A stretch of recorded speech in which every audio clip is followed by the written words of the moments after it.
Good evening, everyone. We begin the readout tonight with a frightening display of intimidation. Now, what you're about to see and hear is just one of the many threats that Georgia election worker Ruby Freeman received after being falsely accused by Donald Trump of rigging votes in the state against him. I cannot say what specifically will take place. I just know that it will disrupt the freedom and practice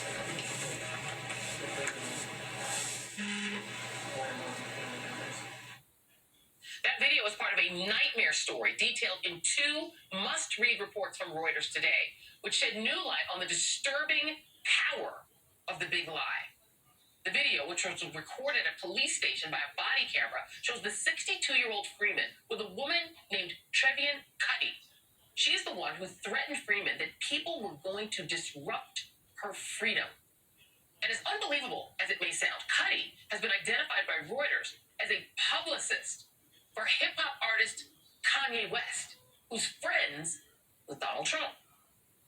Cuddy showed up on Freeman's doorstep earlier that day, claiming she was sent by a, quote, high-profile individual to give Freeman an urgent message. Confess to Trump's voter fraud allegations, or people would come to her home in 48 hours and she would go to jail. That's why they agreed to meet at a police station, where Cuddy put Freeman on the phone with someone who tried to get Freeman to implicate herself in committing voter fraud on Election Day. Despite their attempts to intimidate her, Freeman refused to confess to something she didn't do. But the scariest part is that, according to Freeman, the FBI called her the next day and urged her to leave her home of 20 years because it wasn't safe. Freeman describes in a lawsuit how she left hours before a mob of angry Trump supporters surrounded her home, shouting through bullhorns. Since then, she's moved from house to house in fear for her safety. And as disturbing as that is, it is just one part of the Trump-fueled intimidation effort that's been waged against Freeman and against election workers like her. She was put through a living hell, and yet the threats have not been investigated by local police or state authorities, according to a review of Georgia law enforcement records. It is clear evidence of how the big lie trickled down among Trump's devotees before culminating with the siege of January 6th. Meanwhile, the committee investigating the insurrection issued a new wave of 6 subpoenas today. And while their targets are not marquee names, all had some role in coordinating the rally at the Ellipse that preceded the attack on our Capitol. Joining me now is Tim Miller, writer-at-large at the Bulwark, and Barbara McQuaid, former U.S. attorney and MSNBC legal analyst. And I'm going to start with you, Barbara. This is wild. This story of Ms. Freeman, who had to change her appearance because she was afraid. Her photograph was widely circulated by right-wingers after the election. To interview her, Reuters had to agree not to describe the way she looks today. Reuters has also documented more than 850 threats and harassing messages to election administrators, including about 100 that legal experts say could be prosecuted under federal law, but almost no one so far has been held accountable. How is it possible? How is it possible that this woman could be essentially tortured and tormented by someone who's Kanye West's publicist and it not be a crime? Well, certainly, Joy, it's very disturbing that people who are the backbone of our democratic process, the people who work at our elections. I think about my own polling place. It's mostly senior citizens who go in there and work those long days to make sure that everybody's vote gets cast. It's thankless work. It's very low-paying work. And they do it because they love democracy and they love America. And now we see people being threatened, harassed, and harmed. This is the very kind of thing that the Justice Department has made it a priority to prosecute, and gotten all that backlash from Republican senators saying you're trying to stomp on people's First Amendment rights to speak out against the election officials and school board members and others. We really have to change that narrative and protect people like people who are working as poll workers, as election officials, so that we can continue to have those people in those places. And so I don't know why a decision has been made not to file charges in a case like this. I would hope that someone is seriously considering the facts, identifying the perpetrators, and making sure that justice is served, because it isn't important just to protect this individual, but to have the deterrent effect necessary nationwide so that people will feel comfortable continuing to serve in these important roles. You know, I mean, I think about the people who work at where I vote. They're elderly women, Black women, in the case of where I vote, and they're, you know, they're, as you said, they're not getting paid a lot of money to do this, Tim. This is a low-paying job that people do because it's their civic duty and someone has to do it. Where I voted for the years in New York, it was the same women every year. They're always there. They show up every year. And yet, somebody like Ms. Freeman, let me play her 911 call real quick. And again, we know one of the names. They don't have to go searching for him. Reuters found him. One of them is Kanye West publicist, Trevion Cuddy, and another unidentified man. This is them arriving at her door and Ms. Freeman calling 911. Take a listen. They keep saying that time is running out and I'm going to need some representation. They saying that I need help and they can help me because they say they coming after me. Do you know who these people are? No, that's why I wanted the police to come and I go outside and talk with them with the police being there. I'm not talking now. This is a thugocracy, Tim. That's what this is. This is the kind of thing you think you would see in a so-called third world country. This is warlordism. And that is what the Republican Party is up to now. And that is what Donald Trump unleashed on his party and on this country. Your thoughts? Yeah, it's not a one-off. Joy, I know you've covered this before, but the Salt Lake Tribune wrote a couple days ago about this thing called the Utah voter verification process, where people are going door to door in Utah, a state that Trump won, by the way, to try to identify fraud in order to prove that there is likely fraud in other states, I guess, is their four-dimensional chess thinking behind this. But again, that's intimidating. It's not the same level of intimidation that Ms. Freeman went to, but someone's coming to your door, demanding to see documents to prove that you are who you say you are, and then match them against the voter rolls. That is a thugocracy, as you said. That is intimidating. And then I think the downstream effect of this is it's not just... And obviously, we should be concerned about the largely seniors, as you point out, people who vote at who work at the polling places. But this goes up to people who want to work in local election administration jobs.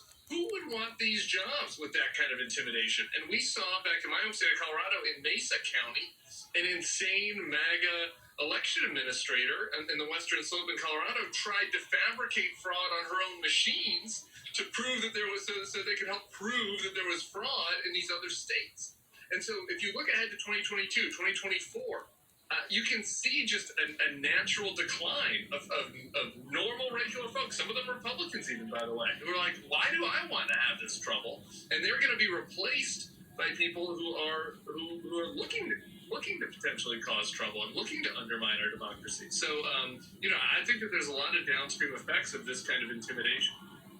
Indeed, and Barbara, I mean, I can go all the way back to 2012 when this organization called True the Vote was running around bragging that they wanted Black voters to feel like there was a police officer following them, that that's the feeling you should have when you go to vote in their view. And their thing was just to watch voters in an intimidating way, to try to bully them, right? To bully particularly voters who they assumed were going to vote Democratic. You now have at the Supreme Court look the other way as state after state like Texas and Georgia have passed laws that will allow more poll watching, more voter intimidation. They're not going to use that on white voters. They're going to use that, on white voters in rich counties. They're going to go right into Black and brown counties and try to make voters afraid. This is not democracy by any stretch of the imagination. But what do you make of the fact that so far our judicial system has done absolutely nothing to stop this and to protect the voters in this country and to protect people like Ms. Freeman, who, I mean, the 3%ers, Tim talked about Colorado. That same Utah story talked about the fact that the version of that in Colorado, the 3%ers are involved in that. Those people are former law enforcement. They're armed people. This is terrifying. It is not democracy. Why isn't the judicial system doing anything about it? I think the first step, Joy, is that prosecutors have to do something about it. We need to have these cases come into court so that judges can make decisions on them. And you're right, this is an effort to intimidate people, to keep them away from the polls. I know we hear stories about people who, show up in a business suit holding a clipboard, trying to appear that they're someone official and saying things like, I hope your child support is all paid off. I hope nobody has any outstanding traffic warrants, because when you get to the front of the line and you show your ID, we'll be arrested arresting people, and so people slowly trickle out of the line because they don't want to risk those kinds of things. And of course, that's all not true. It's all just a farce designed to discourage people from voting. And the truth is that in this country, we are seeing an increasing population in black and brown voters. And there are people who want to cling to power in the way they've always known things to be, and they want to suppress those numbers. If we had a majority rule in this country, we would see Democrats winning handily in races. And because people know they can't win a fair game, they're trying to cheat. And that's what we're seeing here, intimidation at the polls. But you need to win elections through hearts and minds and ideas, not through intimidation. And so I would like to see more prosecution of those who are intimidating voters and poll workers. It's the 80s South African strategy, Tim. It's if you suppress the majority population, the emerging majority, which includes liberal white voters and voters of color, that is the majority. And so they're attempting to forcibly suppress it. The investigation that you're seeing with the January 6th committee, Eugene Robinson has a piece out today saying it's too slow. And that this sort of tidy and calm response. And the committee, I'm sure, is doing great work. They're interviewing lots of people, but is it taking too long? And do you think that strategy is effective? That it's not on TV every minute the way the Republicans did Benghazi. It's not in your face. They're not pushing. Do you think that that's a mistake? I'll get to that. I just want to object a little bit to one point you're making that it kind of makes the voter intimidation thing worse. Is that I actually don't know that there's proof that the more people vote, that necessarily helps Democrats. The biggest non-voting demographic in this country is working class white people. That's the biggest by raw numbers of people who don't vote. So if everyone voted, there'd be more working class white people voting than some of these. To be more clear, to be more specific, Tim, it's poor white people. You know who doesn't vote? Yeah. Poor white people. It's not even working class white people. It's poor white folks. But I think that what the right is trying to do is to appeal to their id, to say that don't think about what you can get from government. Just think about being white. Think about the fact that non-white people are trying to take over the country. Think about every minute. Think about how afraid you would be if non-white people ran this country. They're trying to appeal to the worst instincts, the tribal instincts, because they know that. They ain't doing this. They're doing this to get out more of those people. They want to get more of them to vote. But I'm sorry, go ahead. I think we agree on that. No. Well, I think that there's some folks that are participating in that. Others that aren't. But my point is that the undermining democracy isn't even necessary. It's bad strategy and it's corrupt, right? And I think that is, to me, is I think an important thing to understand, that they're trying to cut these corners by suppressing vote when they actually have a lot of opportunity in a Trump party to get voters. Anyway, for another day. But on January 6th, I think that this is a criticism that we could maybe level next spring. Talk to me next spring. I have friends that are working on the committee. They're obviously not sharing private stuff with me. But it seems like they're going through a very thorough process. But just kind of what is leaked about what Mark Meadows alone gave them before he quit to get back in Mr. Trump's good graces, I think is really damning. And I know there's a bunch of other stuff that hasn't yet leaked. And so, look, I think that if we're in the same place now, next July, there should be pitchforks out there saying, "What are you doing, committee? Let's get on TV. Let's do something." But I think that there's a reasonable amount of time. There's a lot of folks that got to get through, and the names that you just said that they added, Brian Jack is one that stands out to me. He worked in the White House and then moved to work for McCarthy.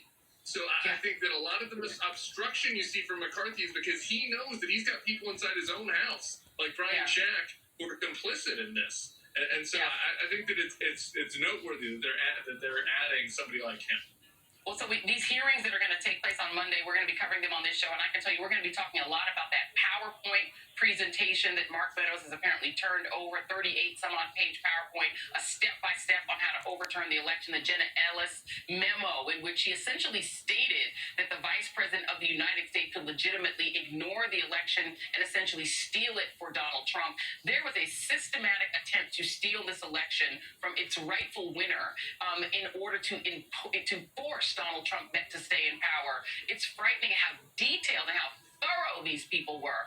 But hopefully that is what the January 6th committee will bring out. And whoever they have to subpoena, if they have to charge everybody with obstruction, please get this information out so that this does not happen to us again and that next time they're not successful. Tim Miller, Barbara McQuaid, thank you both. Really appreciate you both. And up next on the readout, the United States Supreme Court leaves the extreme Texas abortion law in place.